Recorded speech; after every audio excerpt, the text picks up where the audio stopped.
Hit TV YouTube channels లో మీ వ్యాపార ప్రకటనలకు మరియు ప్రమోషనల్ ఇంటర్వ్యూస్ కోసం వెంటనే సంప్రదించండి. Welcome to hit TV. నేను మీ ఆయుష్మాన్. సో ఇవాళ మనము క్రెడిట్ కార్డ్స్ గురించి మాట్లాడదాము. క్రెడిట్ కార్డ్ అనేది చాలా ఇంపార్టెంట్ టూల్ అనమాట. దాన్ని మనము సరిగ్గా వాడితే మనకు లైఫ్లో ప్రోగ్రెస్ చేయడం కూడా అలాగే పనికొస్తుంది. ఒకవేళ కరెక్ట్ వేలో వాడకపోతే మరి మన డిస్ట్రక్షన్కి కూడా కారణం అయ్యే ఛాన్సెస్ ఉంటాయి అనమాట. సో ప్రస్తుతానికి క్రెడిట్ కార్డ్ అనేది మనకు ఎలా హెల్ప్ చేయగలుగుతుంది దాని గురించి మనం మాట్లాడుకుందాము. క్రెడిట్ కార్డ్ వచ్చేసి ఎవరైనా లోన్ తీసుకోవాలి, ఎవరిదైనా ప్రీవియస్ చెక్ బౌన్సెస్ అయ్యాయి, లేదంటే ఈఎంఐస్ వాళ్ళు పెనాల్టీస్ కట్టారు, టైంకి కట్టలేదు, అలాంటి సమయంలో వాళ్ళ సిబిల్ రిపోర్ట్లో ఏదో ఒక రిపోర్ట్లో క్రిఫ్ రిపోర్ట్ కానివ్వండి, ఎక్స్పీరియన్స్ రిపోర్ట్ కానివ్వండి, ప్రతి దాంట్లో కూడా ఒక రెడ్ రిమార్క్ ఉంటుంది.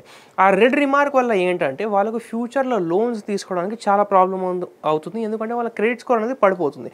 ఆ క్రెడిట్ స్కోర్ని బిల్డ్ చేసుకోవడానికి కూడా మనం క్రెడిట్ కార్డ్ని వాడుతూ ఎవ్రీ మంత్ ఒకవేళ టైంకి కడితే, అలా ఒక 1 year 2 years మనం కడితే అప్పుడు మన సిబిల్ స్కోర్, క్రెడిట్ స్కోర్ అనేది కూడా మెల్లిమెల్లిగా పెరుగుతూ ఉంటుంది. అప్పుడు 600 ఉన్న వాళ్ళకు కూడా కొన్నిసార్లు 750, 800 దాకా కూడా పాయింట్స్ వెళ్ళే అవకాశం ఉంటుంది. అలాంటప్పుడు చాలామంది కూడా పాస్ట్లో జరిగిన తప్పుల్ని సరిదిద్దుకుందాము అని ఫ్యూచర్లో క్రెడిట్ కార్డ్ని తీసుకోవాలి అనుకుంటారు. కానీ ప్రతి ఒక్కరికి కూడా క్రెడిట్ కార్డ్ దొరకదు. ఎందుకు అంటే కొన్ని రిక్వైర్మెంట్స్ ఉంటాయి. మనం శాలరీ ఉంటే మనకు పే స్లిప్స్ ఉండాలి, last 3 months 6 months pay slips ఉండాలి. ఇవన్నీ కూడా మనం సాటిస్ఫై అవ్వాలి. ఒక మంచి లిస్టెడ్ కంపెనీలో, బ్యాంక్ దగ్గర ఉన్న లిస్టెడ్ కంపెనీలో మనం పనిచేసి ఉండాలి. కాకపోతే చాలామంది కూడా ఎవరైతే ఉంటారో క్రెడిట్ కార్డ్ అనుకునే వాళ్ళు మాత్రము ఎటువంటి బ్యాంక్ దగ్గర ఉన్న లిస్ట్లో ఒక కంపెనీలో ఉద్యోగం చేయరు. మళ్ళీ అలాగే వాళ్ళకి ఎటువంటి పే స్లిప్స్ అనేవి ఉండవు, పిఎఫ్ కట్ కాదు. ఇలా చాలామంది ఉన్నారు. ఒకరిద్దరిని కాదు, చాలామంది ఉంటారనమాట. వాళ్ళ కోసం ఒక సొల్యూషన్ ఏంటి అంటే సెక్యూర్డ్ క్రెడిట్ కార్డ్ అనమాట. సెక్యూర్డ్ క్రెడిట్ కార్డ్ అంటే ఏంటి అంటే ఎవరికైతే పే స్లిప్స్ ఉంటాయి, మంచి ఉద్యోగం ఉంటుంది, మంచి పిఎఫ్ వాళ్ళు ఎవ్రీ మంత్ వాళ్ళకు డెబిట్ అవుతూ ఉంటుంది, వాళ్ళకి మాత్రం బ్యాంక్ నమ్మి క్రెడిట్ కార్డ్ ఇస్తుంది. ఎందుకు ఇస్తుంది అంటే వాళ్ళకు ఆల్రెడీ ఒక మంచి క్రెడిట్ హిస్టరీ ఉంటుంది కాబట్టి. కానీ ఎవరికైతే క్రెడిట్ హిస్టరీ పాస్ట్లో చెడిపోతుందో వాళ్ళ కోసం ఏంటంటే సెక్యూర్డ్ క్రెడిట్ కార్డ్ అనే ఒక ఆప్షన్ ఉంటుంది. అంటే ఏంటి అంటే ఒక సెకండ్ ఛాన్స్ లాంటిది. ఎవరైతే వాళ్ళ పాస్ట్ క్రెడిట్ స్కోర్ని ఇంప్రూవ్ చేసుకోవాలి అనుకుంటారో వాళ్ళకు ఒక సెకండ్ ఛాన్స్ లాంటిది. కానీ ఫస్ట్ బ్యాంక్ మిమ్మల్ని నమ్మదు, బ్యాంక్ మిమ్మల్ని తర్వాత నమ్ముతుంది. ఫస్ట్ మీరు బ్యాంక్ని నమ్మాలి. అది ఎలా అంటే బ్యాంక్లోకి వెళ్ళేసి ఒక ఎఫ్డి చేయాలి. ఎఫ్డి అంటే మనందరికీ తెలిసిందే, ఫిక్స్డ్ డిపాజిట్.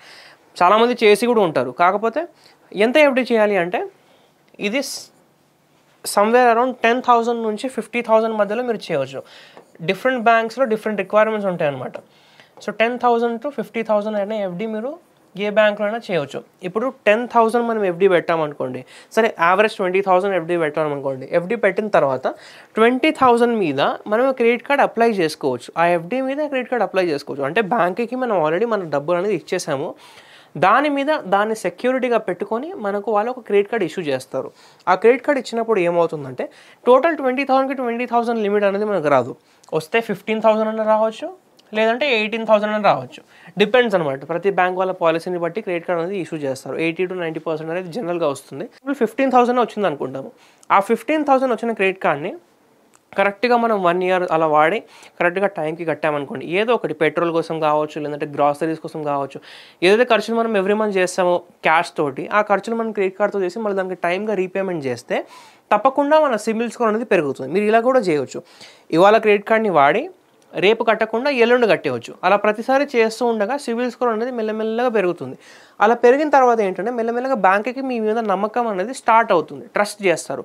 అరే సరే పాస్ట్లో కొన్ని తప్పులు చేశాడు కానీ ఇప్పుడు మాత్రం టైంకి కడుతున్నారని చెప్పేసి సిబిల్ స్కోర్ పెరిగిన తర్వాత ఫ్యూచర్లో మీకు ఏమైనా లోన్స్ కావాలి అంటే లోన్స్ కూడా ఎలిజిబిలిటీ వస్తుంది. సో ఇక్కడ మనం చూసుకుంటే లోన్స్కి కూడా మనకు ఎలిజిబిలిటీ వస్తుంది అనమాట. లోన్స్కి కూడా ఎలిజిబిలిటీ వస్తుంది. దీన్ని మీరు ఒక వెపన్లా వాడవచ్చు. ఇది ఒక చాలా మంచి ఆయుధం అనమాట. ఎవరికైతే పే స్లిప్స్ లేవు, ఎవరికైతే పిఎఫ్ కట్ కాదు, ఒక లిస్టెడ్ కంపెనీ, బ్యాంక్ దగ్గర ఉన్న లిస్టెడ్ కంపెనీలో పనిచేయరు, వాళ్ళ కోసం ఇది ఒక చాలా మంచి మార్గము. తప్పకుండా మీరు దీన్ని ప్రయత్నించండి. మీరు ఏ బ్యాంక్ అయినా వెళ్ళి నేను ఇట్లా ఎఫ్డి పెడతాను, ఎఫ్డి పైన నాకు క్రెడిట్ కార్డ్ కావాలి అంటే ఇస్తారు. ఈ మధ్య కొన్ని యాప్స్ కూడా వచ్చాయి. యాప్లో కూడా మనం ఎఫ్డి పెడితే దానికి రిటర్న్గా మనకు క్రెడిట్ కార్డ్ అనేది ఇస్తున్నారనమాట. తప్పకుండా దీన్ని ఒకసారి ప్రయత్నించి నెక్స్ట్ 6 months 1 year టైం ఫ్రేమ్లో దాన్ని కరెక్ట్గా టైంకి కట్టేసి మీ సిబిల్ స్కోర్ని, క్రెడిట్ స్కోర్ని మీరు ఇంప్రూవ్ చేసుకుంటే ఫ్యూచర్లో మీకు పెద్ద పెద్ద లోన్స్ కూడా వచ్చే అవకాశాలు ఉంటాయన్నమాట. సో తప్పకుండా ఈ సజెషన్ ఒకసారి మీరు ఆలోచించి రీసెర్చ్ చేసి మరి ఒకసారి ఇంప్లిమెంట్ చేసి చూడండి. అంతేకాకుండా మీ సర్కిల్లో ఎవరిదైనా సివిల్ స్కోర్ పాడైపోయింది అంటే తప్పకుండా వాళ్ళతో మాత్రం ఈ వీడియోని షేర్ చేయండి. అలాగే మన ఛానల్ని ఇంతవరకు మీరు సబ్స్క్రైబ్ చేయకపోతే సబ్స్క్రైబ్ చేసుకోండి, వీడియోని లైక్ చేయండి, ప్రతి ఒక్కరితో షేర్ చేయండి. Thank you. Hit TV app ని డౌన్లోడ్ చేసుకోండి. ఇందులో short news, live news, entertainment movies అన్ని అవైలబుల్ గా ఉన్నాయి. Please download Hit TV app. Hit TV app. Hit TV యాప్ని ఫ్రీగా డౌన్లోడ్ చేసుకోండి.